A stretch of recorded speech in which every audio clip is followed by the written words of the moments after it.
Hello and welcome back to McLaren Media, your home for everything cars, photography and videography.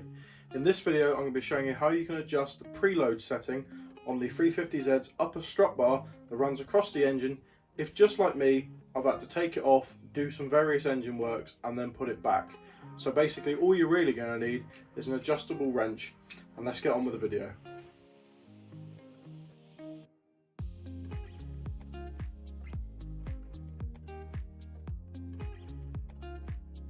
So guys, this silver bar that runs between the two top areas of the suspension is a strut bar basically, and if you're not sure what that does, in layman's terms it effectively connects both sides of the chassis together.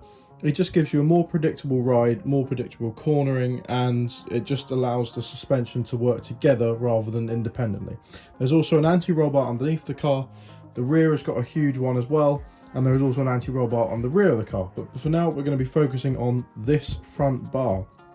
So if, like me, you've had to recently take this strut bar off and replace it, you'll find something is wrong when you put it back, as in the bolt holes, there's 8 of them, 4 on that side, 4 on that side, do not line up, and I'm going to tell you why that is.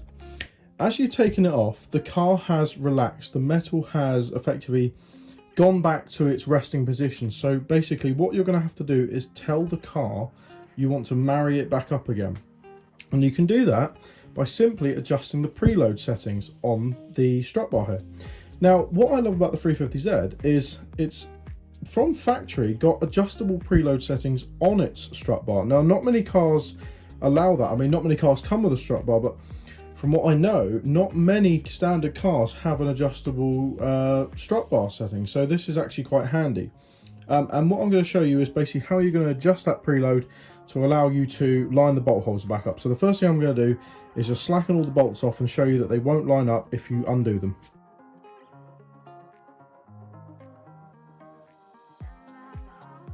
Right guys, so I've just slackened the bolts up and I've basically unseated the strut brace, and I've already discovered that it has wanted to change its resting position. So basically after I've done that, I'll find that, see, that bolt there will not, that one there will seat, and that one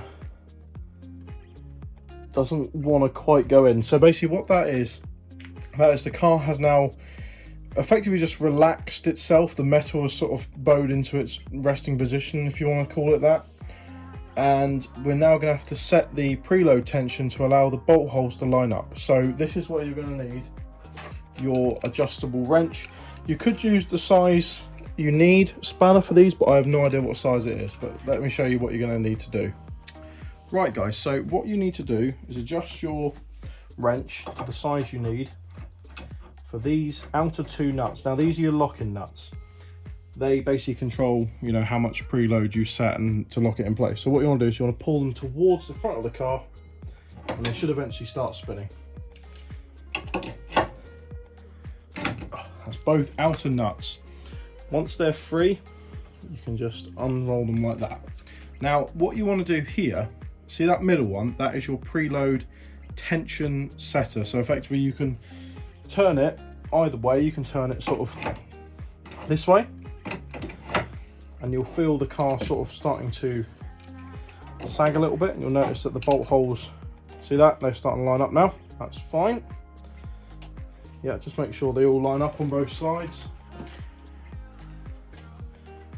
Yeah, see there, that's perfect. Basically what you want to do is adjust that preload tension until the bolt holes line up.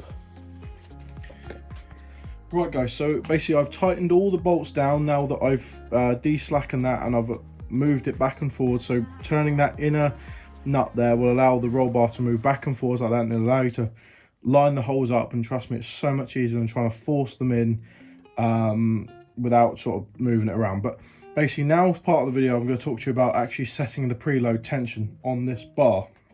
Now what you can do for different various styles, so whenever I take this car out, I do very sporty driving. It is a sports car after all. I like the suspension to be firm, I like it to be stiff, and I like it to be predictable.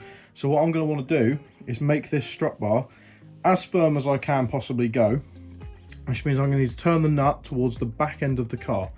If you want it a bit softer, say you're going for a drift setup, you want it a bit more comfortable, a bit more maybe wallow in the corners, I don't know, whatever your driving style is, then you're going to want to turn it towards the front as far as it will go.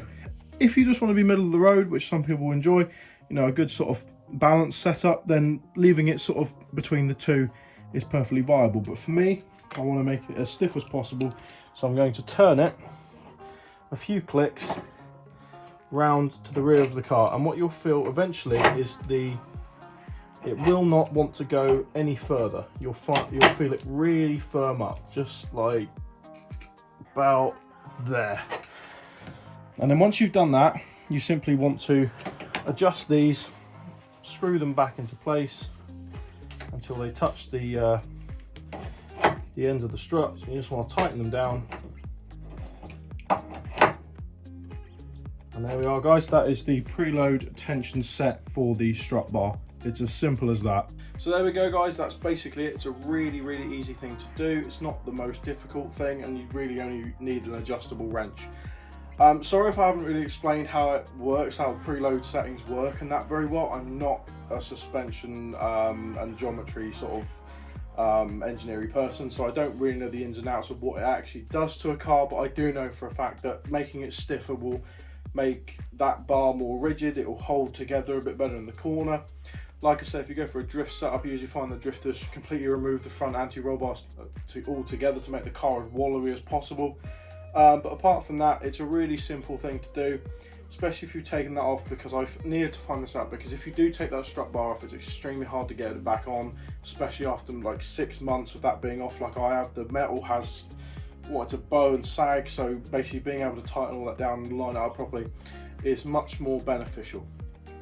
So guys, I hope you've enjoyed the video. I hope you learned something. I hope you've found it interesting. I know that this is probably only one of 2 videos I think on the internet of someone showing you how to do this, so I hope you found it helpful. Don't forget to like the video, because likes is what helps the algorithm. Don't forget to give me a subscribe, because we're all over 200 subscribers now, and I'm really, really pushing for that 1,000 is my next goal. So any subscribers to the channel, new subscribers, I'm greatly beneficial for that, and I appreciate it. But apart from that, guys, don't forget to check out my Redbubble Shop if you want to buy some merch to support the channel, and I will see you in my next video.